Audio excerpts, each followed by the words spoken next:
We just spent the first 15 minutes of the program talking about how A.J. Brown's telling his fantasy owners, you should just release me, and then calling what's going on there an S show. And I'm like, listen, this is just oxygen for the Philadelphia Eagles as they win.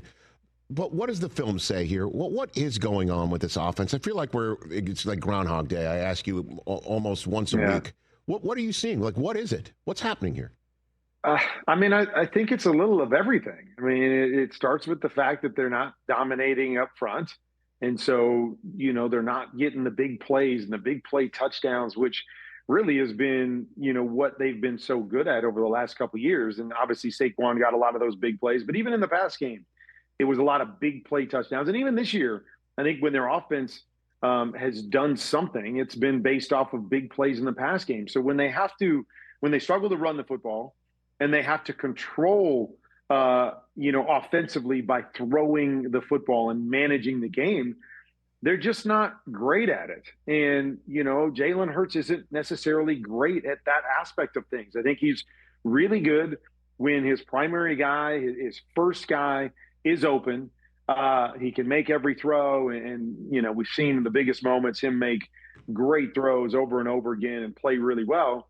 When he's got to move beyond his first read, he struggles a bit, and he struggles to get there, and he wants to move and create. He's not unique in that. There's a lot of guys in this league that I feel are very similar, where that first guy, man, they're really good, and then when they have to get beyond that, it's more of a struggle. Let's go create instead of allowing the offense to come, to him a little bit. And I think that's where A.J. Brown gets frustrated, where it's like, okay, if I'm the primary guy, there's a really good chance I get the football. But if I'm anything beyond that, then I just feel like I'm just kind of running around and I'm not getting the ball. And so that's where I think this offense gets bogged down and gets in trouble, is not running the football and not getting big plays.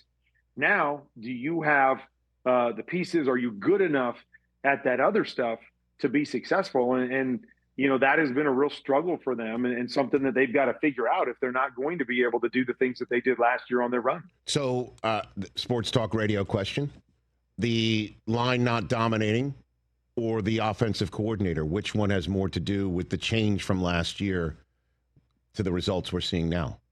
Kurt?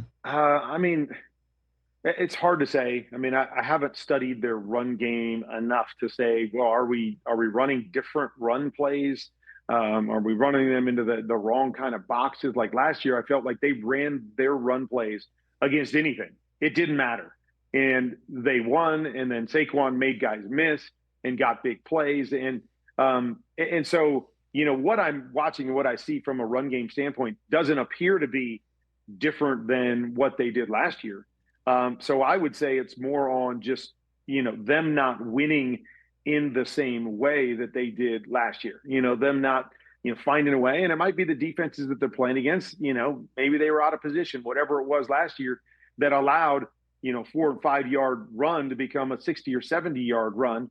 And those things aren't playing out this year. And, so it's hard for me to believe that they changed their entire run game.